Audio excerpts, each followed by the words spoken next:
First of all congratulations for the amazing जो movie आपको मिली है. जितना भी आपका मैंने ग्राफ देखा है काफ़ी हटकर है और you are playing a role of मतलब जो हमारे जो लीडर्स होते हैं उनका किरदार निभाना is such a difficult task for every individual actor. If I called anybody. आपका एक्सपीरियंस पर्सनली कैसा रहा और आपके किरदार? और फर्स्ट ऑफ ऑल ये भी है कि बॉक्स ऑफिस पे अच्छा मतलब परफॉर्मेंस दे रही है ये मूवी, तो कैसा लग रहा है, कैसा रिस्पॉन्स आ रहा है सबकी तरफ से? होपफुली बस लोग इसको और देखें बिकॉज हमने बहुत ही प्यार से बनाई है और स्पेशली रणदीप ने इसमें सब कुछ डाल दिया है और बहुत अच्छा एक्सपीरियंस रहा, specially to work with Randeep. First of all I was very fortunate that I got to work with him और उससे भी ज़्यादा फॉर्चुनेट कि ही थॉट कि मैं मदन लाल ढींगरा का पार्ट निभा पाऊँगा. सो आई एम वेरी हैप्पी. और आप जैसे लीडर्स की बात कर रहे थे वैसे क्रांतिकारी रेवोल्यूशनरीज भी जो हमारे थे उनका एक रिस्पॉन्सिबिलिटी आ जाती है when you playing somebody who is that important, जिनके बारे में ज़्यादा बात नहीं करी गई है और आप उसको किसी भी तरीके से दर्शाना चाह रहे हैं इन पॉपुलर मीडिया. सो वो रिस्पॉन्सिबिलिटी बढ़ जाती है. बट आई एम हैप्पी कि जो बनाने वाले निर्देशक थे उन लोगों ने अपनी रिसर्च स्टडी और सब कुछ अच्छे से करके इस फिल्म में वो उतरे और फिल्म अच्छी बनी है. और मुझे बहुत मज़ा आया काम करके, specially to play Madan Lal Dhingra. I think I am very fortunate. मुझे हमेशा से किसी रेवोल्यूशनरी, किसी क्रांतिकारी का रोल करना था एंड जब मुझे पता लगा मदन लाल ढींगरा के बारे में, जब मैंने पढ़ना शुरू किया उनके बारे में, then I was just very thankful यार कि मुझे ये रोल मिला. How did you get this approach about this? क्योंकि OTT प्लेटफॉर्म्स आ गए, इतने एक्टर्स, इतने स्कोप आ गए, पर्टिकुलर किसी को सिलेक्ट करना फॉर, जैसे आप लीडर्स की जब हम बात करते हैं उनकी लाइफ जर्नी को हम अपने एक्टिंग के थ्रू लाते हैं, तो how did you get this approach? कैसे आपको कॉल आया कि किस तरीके से इसकी प्लानिंग? तो कास्टिंग डायरेक्टर है पराग मेहता, उनके ऑफिस से मुझे कॉल आया. उनके साथ मैंने पहले भी काम किया है. उस कॉल की स्पेशलिटी ये थी कि उस कॉल पे उन्होंने मुझे ये बोला कि रणदीप हुड्डा आपसे मिलना चाहेंगे, वो एक फिल्म कर रहे हैं. So Randeep has been one of my favourite actors.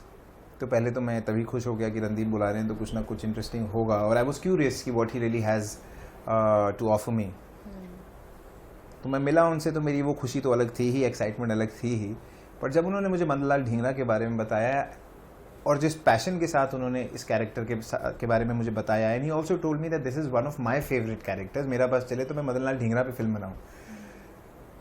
Unfortunately इस मीटिंग से पहले मुझे पता नहीं था मदन लाल ढींगरा कौन है, बट जब मैंने जाके पढ़ा और रिसर्च किया, I couldn't believe the fact that I didn't know about Madan Lal Dhingra. Madan Lal Dhingra for me was as important, if not more, than any of the other revolutionaries you've heard about.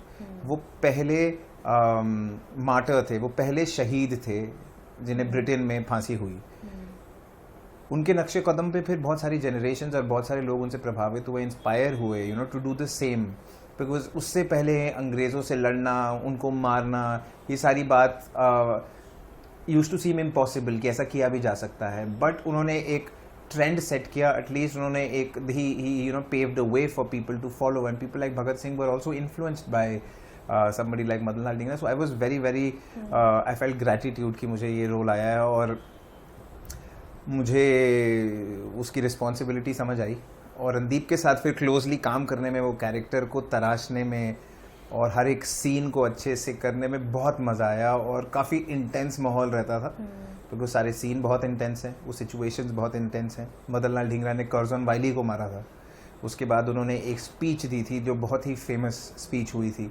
Madan Lal Dhingra और सावरकर की इक्वेशन कैसे इतनी पक्की हो गई थी. So all of these things were also covered in the film. Film Savarkar के बारे में है बट मदन लाल ढींगरा भी उनकी ज़िंदगी का एक बहुत इंपॉर्टेंट पार्ट रहे. जब ये इंडिया से लंदन गए थे, लंदन हाउस में रहे थे, तो उस दुनिया को जीने में बहुत मज़ा आया. मतलब I am very thankful I got this role. बात करूँ मूवीज़ की तो इतने सारे मूवीज़ आते हैं जी. ये सब मूवीज़ इतने सेंसिटिव होते हैं, इतने सेंसिटिव टॉपिक्स होते हैं, लोगों को पता नहीं होता है. और आपका जो भी रोल हमने पहले देखा है, टेलीविज़न में भी आपने काम किए, इतने सारे OTT प्लेटफॉर्म्स में भी आपने काम किया है, तो ये रोल की ऑथेंटिसिटी क्या है? क्योंकि it's not easy to play a role, क्योंकि फर्स्ट टाइम होता है, सब एक्टर्स ने काफ़ी, उनके इतने सारे डिफरेंट शेड्स भी होते हैं, करेक्ट, बट लीडर का किरदार निभाना, it's a very huge responsibility correct, to showcase your मतलब करेक्ट। तो क्या आपको मतलब लीडर से मतलब आप क्रांतिकारी, रेवोल्यूशनरी Yes, के बारे हाँ, कहना उनकी चाह रहे हैं। ऑथेंसिटी आपने जो किरदार निभाया उस चीज़ की निभाते निभाते जो आपने जर्नी जी। अपना रणदीप सर के साथ हो गए, अंकिता मैम हो गई, उनके साथ आपका कैसा एक्सपीरियंस रहा, ऑथेंसिटी का क्या रहा? सी यूजुअली क्या होता है कि हम लोग जो कहानियाँ हमें करने को मिलती हैं वो फिक्शन स्टोरीज होती हैं, चाहे वो लाइट हार्टेड हो, इंटेंस हो, वो again you have to be true to the character which ever character you are doing. But ऐसे लोग जो हिस्ट्री में रह चुके हैं, जिनका एक योगदान रहा है, who played an important part, जब हम उनके बारे में बात करते हैं तो आपकी रिस्पॉन्सिबिलिटी बहुत ज़्यादा बढ़ जाती है कि you have to make sure that what ever you are doing is well researched. हर सीन को आप अच्छे से निभाएं, जैसा वो हिस्ट्री में हुआ है उसी को ठीक से दर्शाएं, उस किरदार को समझें। तो जैसे मैंने कहा, हर किरदार को समझने में उतनी रिस्पॉन्सिबिलिटी होती है, बट ऐसा कोई इंसान जो हिस्ट्री में रहा है, जिसने एक इंपॉर्टेंट पार्ट प्ले किया है, उनको करने में स्टेक्स बढ़ जाते हैं थोड़े से। So you have to be very sure of every step you take, every choice you make as an actor. हर सीन में आप क्या कर रहे हैं वो आप अपने आप से नहीं बना सकते। आपको जो हिस्ट्री में फैक्चुअली जो हुआ है, you have to stick by that and you know उसको बहुत ही ढंग से उसको दर्शाना पड़ता है। और Randeep, again I said it was amazing working with him also, because उन्होंने अपनी स्टडी, मैं तो 1 महीने पहले आया फिल्म पे साइन करने के बाद, 1 महीने में मेरी शूटिंग थी, बट वो 2-3 साल से इस फिल्म के साथ जी रहे थे। हर एपिसोड, हर कैरेक्टर को वो पढ़ चुके थे, रिसर्च कर चुके थे। So I was in very safe hands. तो मेरे लिए अच्छा था कि रणदीप जैसा आदमी जो ऑलरेडी हर पार्ट के लिए इतना सैक्रिफाइस करते हैं और इतना घुस के काम करते हैं, ही न्यू एवरीथिंग अबाउट इट। सो जो मैं भी रिसर्च करके आता था, मैं उनसे शेयर करता था, मुझे 2 बातें और बताते थे। सो साथ में तराशने में बहुत मज़ा आया, और he is very tough on himself. और उन्होंने मुझे यही बोला था कि I will be very tough on you also, because I am very tough on my self. But otherwise उनका बहुत फ्रेंडली नेचर है। वो सेट के बाद, शूट के बाद आके आराम से बिल्कुल चिल इन्वायरमेंट में हाथ रख के हंसी मजाक करते थे, क्योंकि सेट पे बहुत इंटेंस रहता था, सीरियस सिचुएशन रहती थी। कोई हंसी मजाक की इतनी, मुझे लोग पूछते हैं कुछ हंसी मजाक की बातें बताइए, तो सेट पे इतना हंसमुख माहौल नहीं था, क्योंकि काफ़ी अलग माहौल होता था उस समय, जब यू नो ये लोग 1907, 1905, 1909 की जहां हम बात कर रहे हैं, उस समय पे इन लोगों को बहुत चिंता थी देश के हालात की। तो एक टेंस माहौल रहता था। So I think again I feel very fortunate and I have gratitude that Randeep felt that I can do this part, और उन्होंने मुझे चूज किया। इसलिए मैं पूछ रही हूँ क्योंकि आजकल जिस तरीके की सीरीज आ रही है, मूवी आ रही है, जैसे जेनजीज उनके जो कंटेंट होते हैं देखने के, मतलब OTT प्लेटफॉर्म्स हो गए, मूवी हो गए, उनको एंटरटेनमेंट चाहिए, बट नॉलेज बेस्ड जो हमारे इंडिया में जो मूवी बनती है उसका कितना इम्पोर्टेंस है? जैसे बहुत ज़्यादा इम्पोर्टेंट है। और उससे भी ज़्यादा आप कैसे उन्हें दर्शाएं। आई थिंक जेनजी और any sort of audience is open to something which is good. आजकल they are exposed to all sorts of genres, all sorts of stories, even experimental genres are so well received. So the point being, ये सिर्फ एक preachy patriotic film नहीं है, ये बहुत entertaining film है। मैंने ऐसे लोगों को अभी फिल्म देखते हुए देखा जो आपके और मेरी तरह है, जो अच्छी फिल्म नहीं होगी तो नहीं देखेंगे, और उन्हें बहुत मजा आया है। हिस्ट्री और फैक्ट तो चलो वो आपको मिल जाता है, but you really enjoy the pace, the characters, the language of the film, the music of the film, the acting of the film. So people are enjoying the film wholesomely, मतलब पूरी picture देखने में मजा आ रहा है, entertain हो रहे हैं। सो हाँ, कहीं ना कहीं सरफेस पे उन्हें लग सकता है कि यार ये तो फिर वही देशभक्ति की बातें करने वाली फिल्म है, शायद इसमें इतना मजा नहीं आए। बट इसीलिए मैं चाहता हूँ कि ज़्यादा से ज़्यादा लोग थिएटर तक पहुँचे, बिकॉज जो भी देख रहा है उसको ये समझ आ रहा है कि ये फिल्म तो यार बहुत कूल है। अगर आज हम पीकी ब्लाइंडर्स देखते हैं, बाहर का show,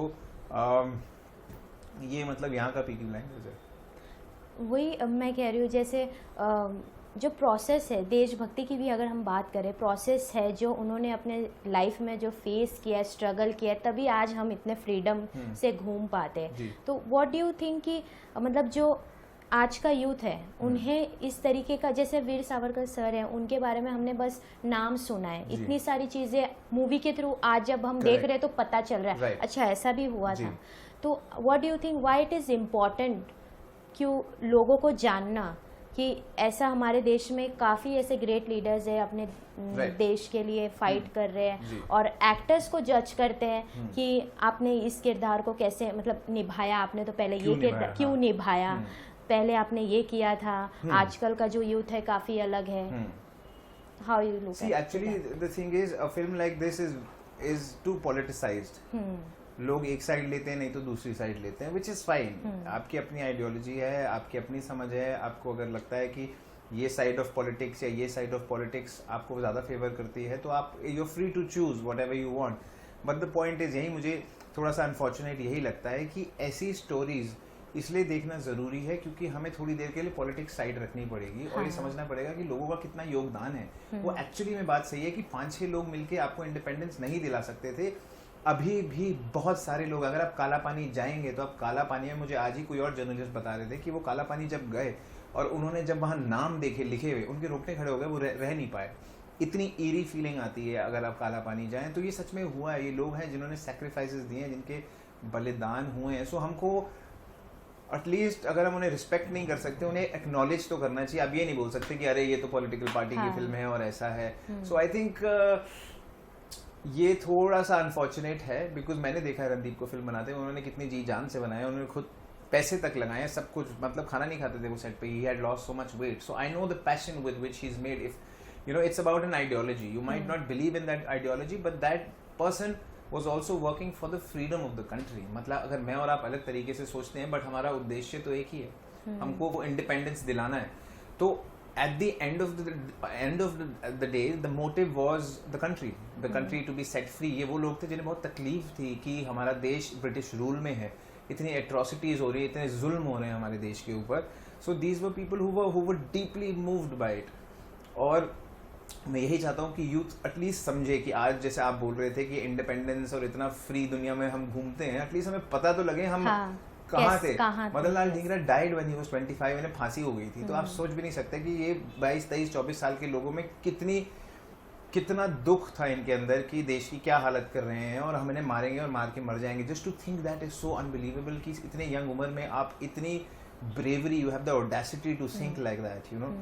So I just feel that people should watch it to at least understand their contribution and understand how much sacrifice that has been giving. Just keep politics aside for once and you know just learn from it. मतलब अगर आज के देश में हमें हाँ इतना संघर्ष, इतना स्ट्रगल करने की ज़रूरत नहीं है, हम आज़ाद देश में घूमते हैं, बट एटलीस्ट अगर हम समझें कि कैसे हमें अपनी आज़ादी मिली है तो हम रिस्पॉन्सिबली अपना काम करेंगे. मैं रिस्पॉन्सिबली अच्छे रोल्स करूँगा, आप रिस्पॉन्सिबली अच्छे सवाल पूछेंगे.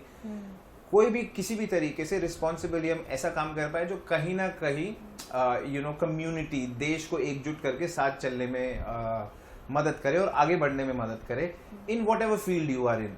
सो कहीं ना कहीं आप इससे इंस्पिरेशन ले सकते हैं. And I feel you must know the sacrifices those are made for you know this free country we live in. Important family का कैसा रिएक्शन रहा, मॉम डैड का? जब मेरी फैमिली तो बहुत खुश है. मेरी फैमिली को तो आधे काम वो कभी देखते हैं कभी नहीं देखते हैं. उन्हें बोलना पड़ता है देख लिया, वो बोलते हैं हाँ वो 2 एपिसोड के बाद देखा नहीं, अभी देखेंगे. कुछ चीज़ें बहुत पसंद आती है but they are very excited for this also because you no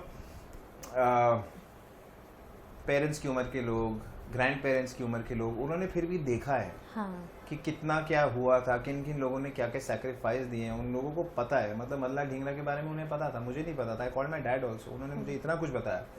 सो उन लोगों के लिए वो वैल्यू करता है. They don't have to study also about them. उनको इतना पता होता है कि उन्हें पढ़ने की भी ज़रूरत नहीं होती. अगर हमारे पास कोई स्क्रिप्ट आती है तो हम उनके बारे में गूगल करते हैं, हिस्ट्री देखते हैं क्या है. बट हमारे मॉम डैड जो है उन्हें सब चीज़ ऐसे पता होता है कि जैसे वो स्क्रिप्ट फेल हो जाता है जब. यस, किसी उस मतलब वो काफ़ी समय से जी रहे हैं तो उन्हें पता है उस समय क्या हो रहा है. आज की दुनिया में हमारे ये क्रांतिकारियों के बारे में बात ही नहीं होता. मतलब इसको अनकूल कह सकते हैं. अरे तो इतनी कूल, मतलब देशभक्ति की बातें कर रहे हो. मतलब it's unfortunate. Like I am also, I would like to believe I am also a today's person. Like I am of the today's generation. But I would like to. You have also done many series about this. इश्क next door पे देखा. मतलब love story करी है, homosexual love story करी है, fun, serious, हर तरीके की है. बट पॉइंट बीइंग कि आप इसे किसी कैटेगरी में नहीं डाल सकते. और specially when you talking about people जिनके कोई मायने हैं, who were important in history. So मेरे घर वाले तो बहुत खुश हैं. मेरे घर वाले are very very happy and proud because they know. You know, मैं आपको एक इंसिडेंट बताता हूँ. हम दिल्ली में रहते हैं. माई दादाजी came from Punjab when he was young और फिर यहाँ काम करने लग गए थे. वो बताते हैं इंडिया में दिल्ली में कॉफ़ी शॉप है, कॉफ़ी हाउस सीपी में. तो वहाँ वो बताते थे कि सावरकर जी आते थे और उन्होंने उन्हें देखा है. और वो बताते थे कि उनके आसपास लोग उन्हें ऐसे घेर लेते थे कि वो दूर से लगता था ये आदमी कोई आया है, उनका कोई ऑरा है. सो उनका ऑरा बहुत स्ट्रांग था. लोग उनके बहुत फॉलोअर्स थे. वो एक सोच के थे बट वो बहुत ही शार्प, समझदार, ब्रेव, यू नो, बहुत ही कमाल पर्सनैलिटी थी. अब आप उनकी आइडियोलॉजी से हो सकता है सहमत ना हो, बट दैट डजंट मीन कि उनका कंट्रीब्यूशन नहीं है. उनका कंट्रीब्यूशन बहुत रहा है. और these people, specially the parents and the older generation, sort of understands that and they value it. So they are very happy. Okay, बात करूँ पीछे जी. आपकी जो अर्ली डेज में जी, जिस जी, तरीके से आपकी शुरुआत हुई जी. है, फिर लॉकडाउन आ गया, OTT प्लेटफॉर्म्स आ गए, जी. इतने सारे स्कोप. तो OTT प्लेटफॉर्म्स को आप किस तरीके से देखते हैं? क्योंकि एक्टर्स का थिंकिंग OTT प्लेटफॉर्म्स में आने के बाद काफ़ी चेंज हो गया है. सबको एक लीड रोल चाहिए होता है कि जी. मैं लीड रोल करूँ या, लेकिन कुछ लोग ऐसे भी बोलते हैं कि लीड होना इम्पोर्टेंट नहीं है, उसके जो पार्ट्स करेक्ट. जो सपोर्टिंग रोल है उनके बिना आप मूवी कैसे बना सकते हैं? Correct. See, OTT is bread and butter for everybody. OTT इतना काम लेके आया कि हम सब अलग अलग तरीके का काम कर पाए. मैं ही नहीं, बहुत सारे एक्टर्स, जो कमाल एक्टर्स हैं, जो बैठे ही थे, वो काम कर रहे हैं. Technicians, directors, everybody is working. New stories, new genres you get to experiment with. पर सॉरी, क्या था आपका सेकंड पार्ट, क्वेश्चन का सेकंड पार्ट? ये OTT प्लेटफॉर्म्स में जो थिंकिंग चेंज हो गई. करेक्ट, मेन लीड वाली. See, of course, for an actor like me also, मैंने भी छोटे पार्ट्स पहले किए हैं और मैं एक जर्नी रही है. उसके बाद I mean, if you have belief in yourself then you want to do a lead part, you want to headline a show. क्योंकि जब आप हेडलाइन करते हैं तो आप पे जिम्मेवारी बहुत आती है और आपको पूरा कैरेक्टर जीने का मौका मिलता है. तो हाँ, मतलब मेरी भी कहीं ना कहीं ये सोच रही है कि वेब शोज में मैं लीड पार्ट्स ही करता हूँ. बट हाँ, जब आपका एक्टर रणदीप हुडा हो और आपको एक अच्छा, बहुत इंपॉर्टेंट पार्ट करने का मौका मिले, तब आप वो छोड़ते नहीं. रणदीप सर के बारे में तो बिना पूछे ही आपने इतनी चीज़ें बता दी. अगर उनको एक वर्ड में आप प्रेजेंट करेंगे तो क्या वो वर्ड होगा? Beautiful madness. वो बहुत अच्छे इंसान है. लोगों को लगता है कि बहुत, यार ये तो स्ट्रिक्ट होंगे, जो कि वो है, और बहुत खड़ूस होंगे. वैसा नहीं है. वो इतने पैशनेट हैं कि if an artist wants to really do something and push boundaries, then he is one person you need to learn from. He is literally written, directed, produced. मैंने देखा है कितनी जान उनकी लगती थी. वो दिन में सिर्फ एक अंडा और एक चीला खाते थे सुबह, और पूरा दिन कुछ नहीं खाते थे. और उसके बाद इतनी बड़ी फिल्म, इतने बड़े बड़े सीन, इतनी बड़ी बड़ी एक्स्ट्राज, बड़ी बड़ी location, all of that he was doing it himself. And he is obsessive with his work. तो उनके साथ काम करने में बहुत मज़ा आया. और वो बड़े भाई की तरह अभी ट्रीट करते हैं फिल्म के बाद भी. और ही इज़ वेरी सपोर्टिव. और उन्होंने आगे किया है मुझे बहुत जगहों पे. इवन मेरे रोल को भी अगर आपने देखा हो, मेरा एक शॉट नहीं कटा है फिल्म में से. इनफैक्ट उन्होंने बहुत हीरोइक बनाया है मदन लाल ढींगरा को. So I am very happy and fortunate. He is an amazing actor that we all know, and I think he is an amazing human being also. And also आप, you are more into fitness. तो इस किरदार में कुछ fitness का up and down हुआ था, या वेट गेन या वेट लॉस? थोड़ा सा वेट हमको कम करना पड़ा, क्योंकि मैं एक्चुअली 15-20 दिन पहले ही शूट के मुझे फाइनल गो अहेड मिला. और तब से थोड़ा हमने खाना कम किया था. वो I think that is also a part of the job. इन लोगों के फेस स्ट्रक्चर्स ऐसे थे, थोड़े से ड्राई. मतलब अगर आप देखें, चाहे वो सावरकर जी हो, चाहे वो ढींगरा हो, सारे रेवोल्यूशनरीज जो पुराने थे, उनके फेस कट ऐसे होते थे. जिसको अचीव हम करना चाहते थे. मतलब ऑफ कोर्स एक फिजिकलिटी रिजेम्बलेंस कहीं ना कहीं उन्हें भी लगी होगी.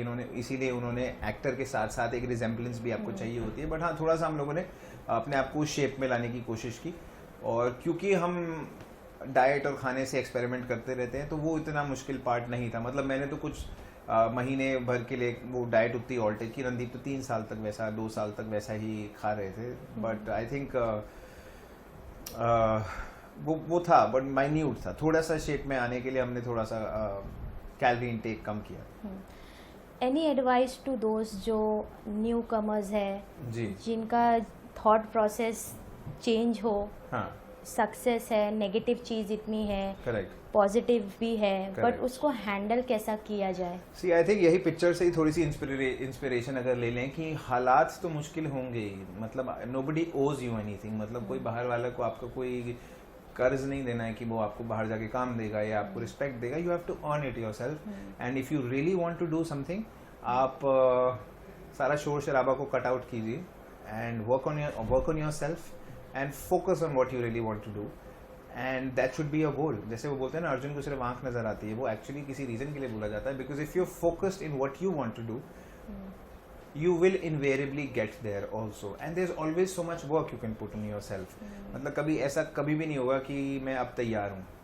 आप और काम कर सकते हैं. मैं सच बता रहा हूँ, इवन रणदीप के कैलिबर का एक्टर काम करता था, जब शूट नहीं होती थी वो सावरकर की तरह पोएम्स लिखते थे. So there's so much work you can do, and one thing I would like to add to that is if you really believe you want to do something, then you should do it with all the passion. अगर आप में वो passion है तो आप 10 में से 6 हो सकते हैं आज, वो पैशन आपको 10 में से 8 तक ले जाएगा. So you have to have that hunger and you have to put in that word that work, और फिर sky is the limit. Yes. After this किस किरदार में नजर आएंगे? कुछ प्रोजेक्ट्स है, बातचीत चल रही है? जी कुछ जी आगे जी है?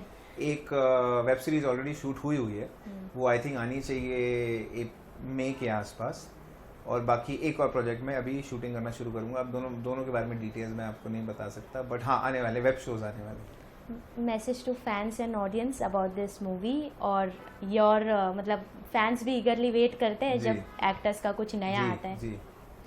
I would request people, and especially the younger lot, to go out and watch this film and see it for yourself. See what you feel. It's a film made by a great team. May that be the cinematographer, director, costume, makeup, everything. And I feel you will enjoy.